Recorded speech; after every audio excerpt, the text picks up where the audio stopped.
തമിഴ്നാട്ടിലെ അവരുടെ അലയൻസിനെ CPM-ൽ നിന്ന് അത് ബാധിക്കുമോ എന്ന് അവർ ഗൗരവപൂർവ്വം ഇപ്പോഴത്തെ ഒരു മാറിയ പരിസ്ഥിതിയിൽ ഗൗരവമായി DMK പ്രവേശനം തടഞ്ഞത് പിണറായിയുടെ ഓപ്പറേഷനാണ്. 100% ഇനി അതൊരു തർക്കമില്ല. അപ്പോൾ അതാണ് സാഹചര്യം. ആ സാഹചര്യം മുന്നിൽ നിൽക്കുമ്പോൾ സ്വാഭാവികമായിട്ടും ഒരു സോഷ്യൽ സംഘടന എന്ന നിലക്ക് നമ്മളൊരു പൊളിറ്റിക്കൽ പാർട്ടി ആക്കാനുള്ള തീരുമാനമായി മുന്നോട്ട് പോവുകയാണ്. ആ തീരുമാനം ഇംപ്ലിമെന്റ് ചെയ്യുന്നതിന് we need some godfathers out of the state. DMK കഴിഞ്ഞാൽ ഇന്ത്യ മുന്നണിയിൽ നിൽക്കുന്ന പാർട്ടികളുമായി ഒരു ശക്തമുള്ള പാർട്ടി, ശക്തയായ പാർട്ടി എന്ന നിലയിലാണ് തൃണമൂൽ കോൺഗ്രസിനെ സമീപിച്ചത്.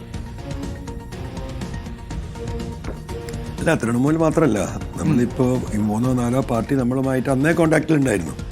പക്ഷെ അത് നമ്മൾ അന്ന് തീരെ പ്രിഫറൻസ് കൊടുത്തില്ല. കാരണം DMK-യുടെ കാര്യം ഒരു എന്താ പറയുക 80% ഞങ്ങൾക്ക് ഹോപ്പ് ഉണ്ടായിരുന്നു.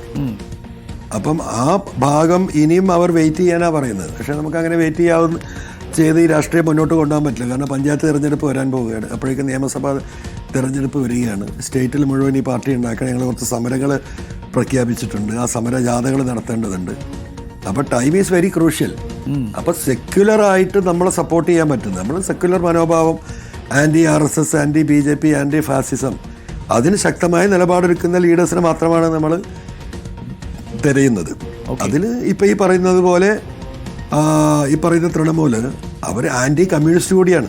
അതെ, നമ്മളൊരു ആൻറ്റി കമ്മ്യൂണിസ്റ്റിനെ നമ്മൾ തേടിയിട്ടുണ്ടായിരുന്നില്ല. പക്ഷേ നമ്മൾ ആൻറ്റി കമ്മ്യൂണിസ്റ്റിനെ അല്ല തേടിയത്, നമ്മൾ ആൻറ്റി ഫാസിസ്റ്റിനെയാണ് തേടിയത്. ഇപ്പം പിണറായിയുടെ ഇടപെടൽ നമ്മൾക്കൊരു പക്ഷേ ഒരു ആൻറ്റി കമ്മ്യൂണിസ്റ്റ് ലീഡറെ കൂടെ, anti fascist and anti communist ലീഡറെ തിരഞ്ഞെടുക്കേണ്ട ഒരു സ്ഥിതി വന്നാൽ അതിൻ്റെ ഉത്തരവാദി ഞാനല്ല, ശ്രീ പിണറായിയാണ്. അങ്ങോട്ടേക്ക് ഇത് എത്തുകയില്ലെന്ന് എനിക്ക് പറയാൻ പറ്റില്ല. അതാണ് അതിൻ്റെ യാഥാർത്ഥ്യം. തുറന്നു പറഞ്ഞാൽ ചർച്ചകൾ സജീവമാണ് തൃണമൂൽ കോൺഗ്രസുമായി.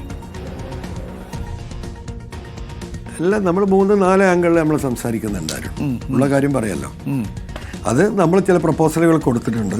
ആ പ്രപ്പോസലുകൾ കൂടി അംഗീകരിക്കുന്നവരുമായിട്ട് നമുക്ക് യോജിക്കാൻ സാധിക്കൂ.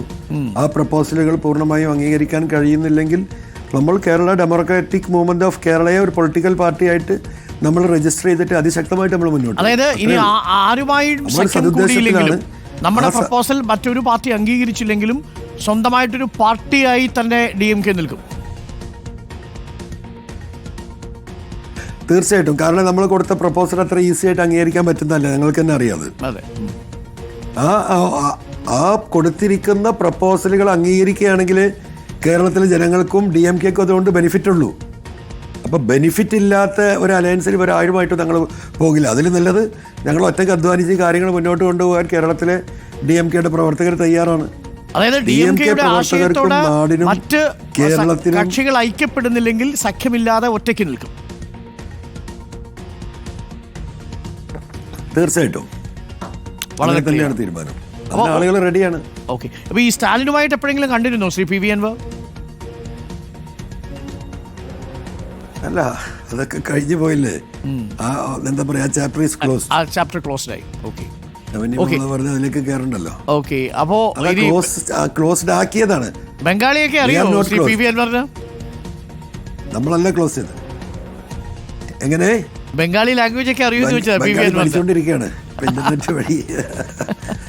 തമാശ പറഞ്ഞാൽ നമ്മളാണെങ്കിൽ കുഴപ്പമില്ലായിരുന്നു, അത്യാവശ്യം 10 മിനിറ്റ് പ്രസംഗിക്കാനൊക്കെ കഴിയായിരുന്നു. അപ്പൊ ഇനി അതൊക്കെ പഠിക്കണം, ഹിന്ദി ബംഗാളിയൊക്കെ പഠിക്കണം. അപ്പോ ഈ TMC ചേരുമ്പോൾ DMK എന്ന് പറയുമ്പോൾ ഒരു ആശയക്കുഴപ്പമാവോ TMC-യിലെ DMK? ഇല്ല, ആശയം എന്താ പറയാ, ആശയ വിഭിന്നതകളൊക്കെ തീർന്നെങ്കിലല്ലേ നമ്മൾ ജോയിൻ ചെയ്യുള്ളൂ. ആ പേരിൽ എന്തായാലും മാറ്റം വരില്ലല്ലോ, DMK എപ്പോഴും പറയാറുണ്ടല്ലോ ഞാൻ. അല്ല, അത് ഒക്കെ ഇപ്പൊ നമ്മൾ കൊടുത്ത പ്രപ്പോസലിന്റെ ഡിസ്കഷന്റെ ഫൈനലൈസേഷൻ അനുസരിച്ചിരിക്കും ഡോക്ടർ അരുൺ. അതായത് നമുക്ക് മുൻകൂട്ടി അത്തരം കാര്യങ്ങളിലല്ല വാശിയുള്ളത്. നമ്മൾ അതെ ആശയങ്ങളിലാണ്. ഇതൊക്കെയാണ്. അപ്പോൾ DMK-യുമായിട്ട് സഖ്യം ചേരാൻ പോകുമ്പോൾ നമ്മൾ DMK എന്ന് പേരിട്ടു. TMC-യുമായിട്ട് സഖ്യം ചേരുന്ന സമയത്ത് ഒരുപക്ഷെ ഈ തൃണമൂൽ എന്ന് പറയുന്നതിന് പകരം തൃണമൂൽ കോൺഗ്രസ് എന്നാണല്ലോ അവർ ബംഗാളിയിൽ പറയുന്നത്. ഒരു മലയാളി കോൺഗ്രസ് എന്നുള്ളൊരു പേരൊക്കെ വേണമെങ്കിൽ പരിഗണിക്കാവുന്നതാണെന്ന് രീതിയിൽ ചില ചർച്ചകളൊക്കെ ഇങ്ങനെ കേൾക്കുന്നുണ്ട്. അല്ല നമ്മളിപ്പോ ഈ അലയൻസ് ഒന്നും ഇല്ലാതെ നിൽക്കുകയാണെങ്കിൽ it's a good name. Democratic movement of Kerala it's a good name, no doubt at all. അല്ല, ഇപ്പോൾ ഇതിൽ മാറ്റം വരുത്തേണ്ടതല്ലോ, എല്ലാവർക്കും അതിൽ ജോയിൻ ചെയ്യാം. നമ്മൾ ദേശീയ തലത്തിലുള്ള ഒരു അലയൻസോ ഒരു മർജിങ്ങോ ഒക്കെ വരുമ്പോഴാണ് ഈ നെയിമിലൊക്കെ വരാവുന്ന വ്യത്യാസങ്ങളും പ്രശ്നങ്ങളുള്ളത്. ഈ പ്രപ്പോസൽ ചൂണ്ടിക്കാണിച്ചിട്ടുണ്ട്. നമ്മൾ വളരെ ഡീറ്റെയിൽഡ് ആയിട്ട് പ്രപ്പോസലാണ് കൊടുത്തിരിക്കുന്നത്. Thank you Shri PV Anvar. എന്തായാലും ചർച്ചകളൊക്കെ നടക്കട്ടെ, എല്ലാ തരത്തിലുള്ള ബന്ധങ്ങളും രാഷ്ട്രീയ നീക്കങ്ങളും ഗുണകരമായി തീരട്ടെ. All the best. Thank you Shri PV Anvar. നമുക്കൊപ്പം ചേർന്നത് ദില്ലിയിൽ നിന്നാണ്. അവിടെ ചർച്ചകൾ വളരെ സജീവമാണ്. തൃണമൂൽ കോൺഗ്രസുമായിട്ടാണ് ഇപ്പോൾ ചർച്ച നടക്കുന്നത്. DMK-മായിട്ടുള്ള ചാപ്റ്റർ അവസാനിച്ചു. DMK-യിലേക്കുള്ള എൻട്രി തടഞ്ഞത് പിണറായിയുടെ ഓപ്പറേഷനാണ് എന്നാണ് ഇപ്പോൾ PV അൻവർ പറഞ്ഞിരിക്കുന്നത്. ഏറ്റവും ശ്രദ്ധേയമായ കാര്യം, തൃണമൂൽ കോൺഗ്രസുമായി സഖ്യം ചേർന്നാൽ അതൊരു ആൻറ്റി കമ്മ്യൂണിസ്റ്റ് സഖ്യമായി തീരും. അങ്ങനൊരു അവസ്ഥയുണ്ടാക്കിയത് പിണറായി വിജയനാണ് എന്നുകൂടി പറഞ്ഞു വയ്ക്കുന്നു PV അൻവർ. ഇനി ആരുമായിട്ടും സഖ്യം ചേർന്നില്ലെങ്കിൽ DMK ഒറ്റയ്ക്കൊരു പാർട്ടിയായി തീരും എന്നാണ് PV അൻവർ ഇപ്പോൾ പറഞ്ഞു വെച്ചിരിക്കുന്നത്. തൃണമൂൽ കോൺഗ്രസുമായിട്ടുള്ള ചർച്ച നടക്കുന്നുണ്ട് എന്നുറപ്പിക്കുകയാണ്. എന്നാൽ അത് അന്തിമഘട്ടത്തിലേക്ക് എത്തിയിട്ടില്ല. ആശയങ്ങൾ പൊരുത്തപ്പെടണം.